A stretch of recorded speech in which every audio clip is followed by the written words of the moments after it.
Hello guys, welcome back to my channel. Let's get started with the bank nifty analysis. आज Monday था और जैसा कि हमने कल डिस्कस किया था, जो हमारा फर्स्ट इंपॉर्टेंट लेवल जो होने वाला है कॉल के लिए, वहीं पे आके इसने हैमर कैंडल बनाया है और सुबह सुबह यहाँ पे अच्छा सा आपको एक मूवमेंट दे चुका है। ठीक है, जहाँ पे इजीली आप 50 टू 55 पॉइंट्स कैप्चर कर सकते थे। आज की मेरी टोटल ट्रेड्स जो थी, ट्रेड लेने का रीजन तो सिंपल सा प्लान के हिसाब से आया है। ठीक है, अब अपने सपोर्ट जोन पे इसने अच्छी सी कैंडल क्लोज की, हैमर कैंडल क्लोज की, और यहाँ से थोड़ा सा आया, यहाँ पे अपन ने बाय किया, इसके लो का ऐसे लगाया था और अच्छा खासा मूवमेंट अपन ने कैप्चर कर लिया। 1:2 है सिंपली। ठीक है, तो आज जो मेरी टोटल ट्रेड्स थी वो टोटल 2 ट्रेड्स थी। ठीक है, एक निफ्टी में, एक बैंक निफ्टी में। निफ्टी में ऑफ कोर्स मैं नहीं करता हूँ, जो मेरे साथ करते हैं उन्होंने करी है। और हमारा जो ओवरऑल प्रॉफिट रहा है वो है 6745 का। ठीक है, तो कल का लेवल जो हमने कल के लेवल्स प्लान करे थे वो सिंपली वर्क करे हैं अच्छे खासे। ठीक है, तो कल के लिए अपन क्या प्लानिंग हो सकती है और कल किस तरीके से हम मार्केट को ट्रेड कर सकते हैं वो देख लेते हैं। सबसे पहले हम जाएंगे डेली टाइम फ्रेम पे। डेली टाइम फ्रेम पे देखेंगे कि आज की क्लोजिंग किस टाइप की आई है। तो अगर आप ध्यान से देखोगे तो पिछले इतने दिनों से जब ये साइडवेज मार्केट चल रहा था, रेंज बाउंड मार्केट चल रहा था, एक डोजी कैंडल के अंदर इनसाइड कैंडल, इनसाइड कैंडल के अंदर इनसाइड कैंडल जो बन रही थी, वो अभी जाके बंद हो चुकी है। ठीक है, इस इनसाइड रेंज के ऊपर जाके इस मार्केट ने क्लोजिंग दी है, प्लस अभी तक की हाईएस्ट क्लोजिंग दी है। अभी तक की हाईएस्ट क्लोजिंग दी है जो है, और एक इंपॉर्टेंट रेजिस्टेंस जोन भी है जो है हमारा 56,000 का। पिछली बार 56,000 ऑल टाइम हाई था, उसी जगह से बार बार सेलिंग आ रही थी। ठीक है, वापस 56,000 के आसपास मार्केट आया हुआ है। मैंने आपको वीकली टाइम फ्रेम पे ये चीज भी बताई थी, जहाँ पे मैंने आपको एक ट्रेंड लाइन बताई थी कि अगर यहाँ से 56,000 से मार्केट अगर रिवर्स होता है तो वापस मार्केट 54,500 के आसपास आ सकता है। ठीक है, आपको कल, as of now we are trading options, है ना। तो ऑप्शंस में हमें मूवमेंट कैप्चर करना होता है, जहां पे भी हमें बेस्ट मूवमेंट मिलता है और एक साइड मूवमेंट आ रहा है, उस साइड हम करने की कोशिश करते हैं, जैसा ये वाला मूवमेंट, ये वाला मूवमेंट। ठीक है, तो मैंने आपको कल ये दोनों लेवल्स बताए थे। ठीक है, सुबह सुबह के लेवल पे बताया था कि कारोनेश यहाँ पे आता है तो आपको यहाँ पे कॉल बाय करनी है। वापस 55,650 या 700 के आसपास आता है तो यहाँ पे आपको वापस बाय करना है कॉल साइड।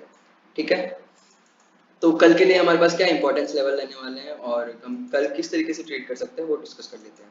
अगर मान लो मार्केट यहीं कहीं ओपन होता है और इसके आसपास, इस वाले लेवल्स के आसपास जो कि इतने दिन से रेजिस्टेंस का काम कर रहा था, उसके ऊपर जाके मार्केट ने क्लोजिंग दी है, तो वापस अगर रिटेस्ट करता है इस रेजिस्टेंस के पास में और यहाँ से रिजेक्शन लेता है 55,650 या 700 के आसपास से, तो आप यहाँ पे कॉल राइट कर सकते हो।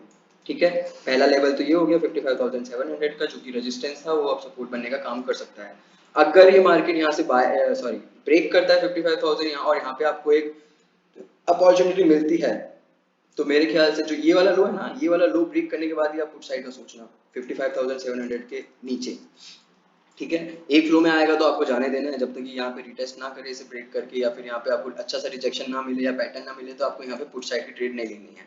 तो अगर नेक्स्ट टाइम आप यहाँ पे पुट साइड की ट्रेड लेते हैं तो मार्केट आप देखोगे अगले टाइम पे कि 55,500 के आसपास आ चुका है। फिर आपको वो ट्रेंड देख के आपको बाय ऑन डिप या सेल ऑन राइज वाला मार्केट को देखना है।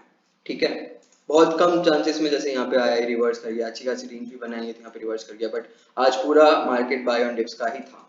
ठीक है, but as a option buyer आप इसको मोमेंटम टाइप मूवमेंट जो होते हैं वही कैच करना है, जो होता है 9:15 से, मतलब फर्स्ट हाफ में और सेकंड हाफ में। सेकंड हाफ के बाद बीच में जो मिड डे मार्केट होता है उसमें आपको कोई भी बकचोदी नहीं करनी है। मार्केट में जो टाइम होता है 10:30 से 1-1:30 बजे तक के आसपास का, इसके बीच में आपको ट्रेड नहीं करना है जब तक ये बड़ी सी रेंज में फंसा हुआ है। ठीक है, डेली टाइम फ्रेम पे आप देखोगे तो कितने टाइम से एक ही रेंज में फंसा हुआ है। जब भी ये इस रेंज का ब्रेकआउट या ब्रेकडाउन देगा तो हमें अच्छा खासा वन वे ट्रेंडिंग मूवमेंट अपन को मिलेगा। ठीक है, जहाँ पे आप अच्छा खासा कैच कर सकते हो। जब तक नहीं मिल रहा है तब तक आप अपनी क्वांटिटी भी छोटी रखो और अपना रिस्क भी छोटा रखो और अपने टारगेट्स भी छोटे रखो। 30, 40, 50 पॉइंट मिलते हैं काफी ऑप्शन बाइंग में। ठीक है, 40-50 पॉइंट का डीके करने के लिए ऑप्शन सेलर्स को है ना 3-3 दिन तक पोजीशन होल्ड करनी पड़ती है, जब जाके उन्हें 40-50 पॉइंट का डीके मिलता है, क्योंकि वो हेज करके रखता है। ठीक है, कल के लिए हमारे पास क्या इंपॉर्टेंट लेवल होने वाले हैं वो डिस्कस कर लेते हैं। आज जैसे मैंने आपको बताया कि जो अभी तक रेजिस्टेंस का काम कर रहा था उसके ऊपर जाके मार्केट ने इस बार क्लोजिंग दी है। ठीक है, तो जैसे ही इस रेजिस्टेंस के आसपास अगर रिजेक्शन दिखता है आपको, वापस ऐसी कैंडल दिखती है हैमर वगैरह, या फिर कोई रिजेक्शन कैंडल दिखती है, तो यहाँ पे आप बाय करके 56,000 के लिए नेक्स्ट टारगेट के लिए यहाँ पे बैठ सकते हो। ठीक है, पहला आपका लेवल कॉल बाय करने के लिए ये हो गया 55,700 या 650 के आसपास का। फिर बाय एनी चांस अगर मार्केट 55,500 के आसपास आता है तो यहाँ पे एक बार वापस बायर्स ट्राई कर सकते हैं। दूसरा लेवल ये हो गया। और अगर मार्केट सुबह खुलते ही 56,000 के ऊपर चला जाता है और यहाँ पे आपको अपॉर्चुनिटी नहीं मिलती है, तो आपको उसको एक बार जाने देना है जब तक वो थोड़ा सा वेट ना कर ले, थोड़ा रेस्ट ना कर ले, या फिर थोड़ा रिटेस्ट ना कर ले। ठीक है, तब तक आपको एंट्री नहीं करनी है। या तो ऊपर जाके रेस्ट करे या रिटेस्ट करे, तब जाके आपको एंट्री बनानी है। अपने पास 3 लेवल्स हैं, 56,000, 55,700, 55,500 का। ठीक है, ये हो गया हमारा कॉल साइड के लिए। पुट साइड के लिए हमें क्या देखना है? अगर मान लो सुबह सुबह मार्केट यहाँ से आता है, हम पुट साइड के लिए क्यों देख रहे हैं, मैं आपको ये चीज बता देता हूँ। क्योंकि मार्केट यहाँ पे आ रहा है थर्ड टाइम, प्रॉपरली यहाँ पे मार्केट आ रहा है थर्ड टाइम। फर्स्ट टाइम आया था तब भी सेलिंग आई थी, सेकंड टाइम आया था तब भी सेलिंग आई थी, और ये ऑल टाइम हाई पे है। ठीक है, जहां से सेलिंग आने के चांसेस हो सकते हैं, वापस यहाँ पे सेलर्स एक्टिवेट हो सकते हैं। ठीक है, क्योंकि मार्केट का जैसे ये नीचे से आया है रोता रोता, ये कोई बुलिशनेस का साइन नहीं है। ठीक है, तो आपको कल भी न्यूट्रल रहना है। न्यूट्रल रहना, दोनों साइड की अपॉर्चुनिटी आएगी कल तो आपको कैच करनी है। ठीक है, अभी के लिए जो हमारा जो इम्पोर्टेंट लेवल रहेगा daily basis, daily time frame के कैंडल के हिसाब से, वो रहेगा 55,400 के आसपास का। ठीक है, तो अगर मैं कॉल का लेवल डिस्कस कर चुका हूँ आपके साथ, अब मैं पुट के लेवल डिस्कस कर रहा हूँ। अगर मार्केट यहाँ से 56,000 के आसपास से यहाँ पे रेंज बनाता है या फिर ऊपर जाके यहाँ पे रिजेक्शन ले लेता है, मान लो ऊपर सस्टेन नहीं कर पाया है, 5 मिनट या 15 मिनट की कैंडल ऊपर सस्टेन नहीं कर पाई है, वापस यहाँ से रिजेक्ट कर रहा है और पिछला स्विंग ब्रेक कर रहा है, तो आपको यहाँ पे पुट के लिए बैठना है। ठीक है, और एक बार पुट के लिए बैठना है और वापस यहाँ से ऊपर जाके रिवर्स करता है, तो एक बार वापस आप यहाँ पे पुट के लिए बैठ सकते हो, जो भी वो लेवल्स बनाएगा इंट्राडे में।